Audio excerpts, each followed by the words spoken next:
बहू बहू सिमरन जी की आवाज तेज होती जा रही थी। आए माँ जी। मनीषा ने मनोज से खुद को छुड़ाना चाहा। छोड़िए माँ जी बुला रही है। मनोज उसका पति अब तो हमारे पास रुकना भी नहीं चाहती। पहले कैसे रूठ जाती थी, पल भर भी न मिलो तो। मनीषा हंसते हुए बोली, ज्यादा बातें न बनाइए, डांट पड़वाएंगे आज माँ जी से। इतने में सिमरन ऊपर उन्हीं के कमरे में आ गई और बोली, मेरी पिंक वाली साड़ी नहीं मिल रही, स्त्री होकर नहीं आई क्या? अरे कल प्रेस वाला कपड़े देकर नहीं गया शायद, मैं भी फोन कर याद दिलाना भूल गई। मनीषा ने कहा, आजकल देख रही हूँ तुम बड़ी लापरवाह होती जा रही हो। सिमरन जी गुस्से से बोली, अरे सच कह रही हो माँ। मनोज ने उनकी हाँ में हाँ मिलाते हुए कहा, मेरी भी बातें इग्नोर करती है, ये बहुत देर रात फोन करती रहती है। मनीषा को बड़ा अटपटा लगा। अभी तो उससे रोमांस कर रहा था और अपनी माँ के आगे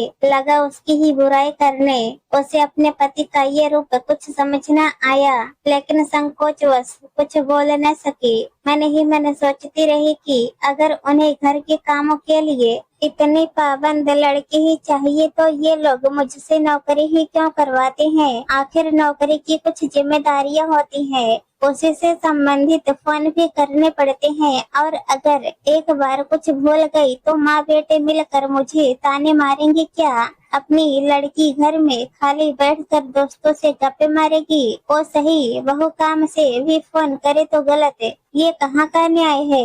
एकाएक उसकी आंखें छलछला आई। उसकी ननद रजनी कोई काम भी नहीं करती थी, लेकिन बिल्कुल आजाद पंछी की तरह रहती, माना ये उसका मायका है, वो स्वतंत्र है यहाँ। लेकिन ऐसा भी क्या कि बहू को बात बात पर टोका जाए और बेटे की गलती दिखे ही नहीं किसी को।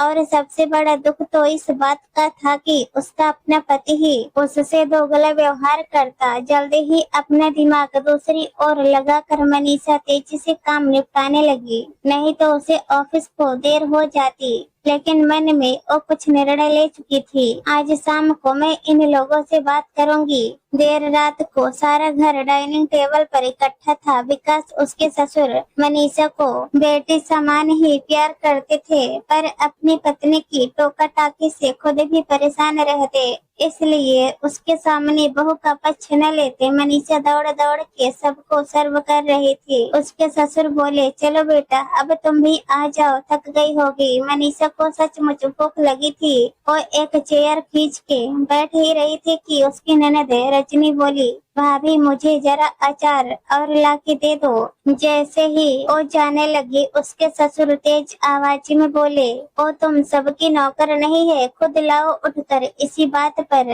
सब आपस में भिड़ गए। सिमरन का कहना था कि आपने बहू को बहुत सिर चढ़ाया हुआ है, जबकि विकास कह रहे थे कि मैंने सुबह भी नोटिस किया था, तुम दोनों उसे कैसे रुला रहे थे। बहू सीधी है, तुम्हारी दो बात क्या सुन ले, सब उसे बेवकूफ बनाना शुरू कर देते हो। आज से कुछ काम रजनी भी करेगी, आखिर उसे भी तो दूसरे के घर जाना है, उसे भी तो वहाँ कोई सुनाने वाला मिल सकता है। जी नहीं, मेरी बेटी बहुत छोटी है, वो तो चंद दिन मायके में मेहमान है, इसलिए काम कम कराती हूँ मैं, बाकी आप देखना वो कैसे सुघड़ता से अपनी गृहस्थी चलाएगी, इन महारानी की तरह नहीं जो हर काम के लिए दूसरों का मुख देखती रहती है। तुम हर बात में टारगेट मनीषा को क्यों बनाती हो सिमरन?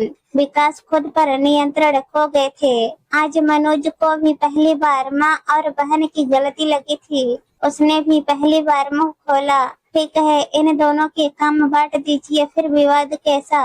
बहुत विवाद के बाद थोड़े काम रजनी को और बाकी काम मनीषा के हिस्से में आए। आज घर में पूजा की तैयारी चल रही थी।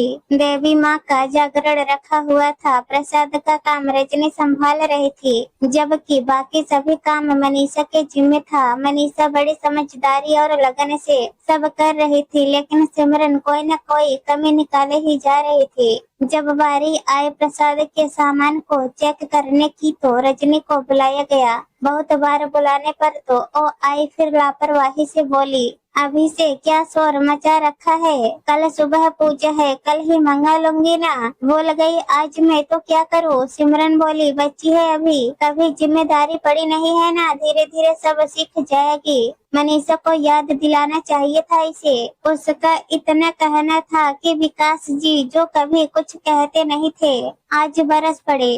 कुछ तो शर्म करो। मनोज की माँ पराये घर की बच्ची के लिए इतना जहर और अपनी बेटी को बर्बाद करने पर तुली हो। तुम क्या समझती हो? तुम अपनी बेटी को लाड कर रही हो। तुम उसकी जिंदगी नर्क बना रही हो। उसकी गलतियों पर पर्दा डालकर अपनी आंखों से ये अपनी पराये का चश्मा उतार के देखो।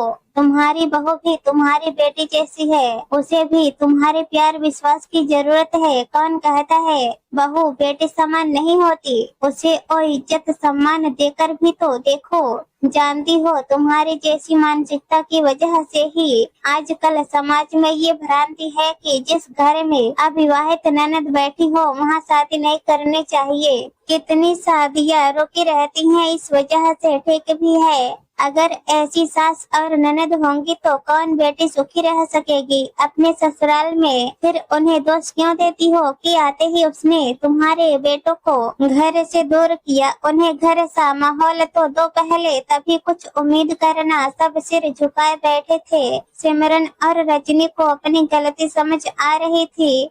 उन्होंने आंखों ही आंखों से मनीषा से सॉरी बोला और उसने मुस्कुरा के एक नई शुरुआत की हामी भर ली अपनी नंद रजनी को गले लगाकर। दोस्तों, कहानी पसंद आए तो हमारे चैनल को सब्सक्राइब कर देना। धन्यवाद।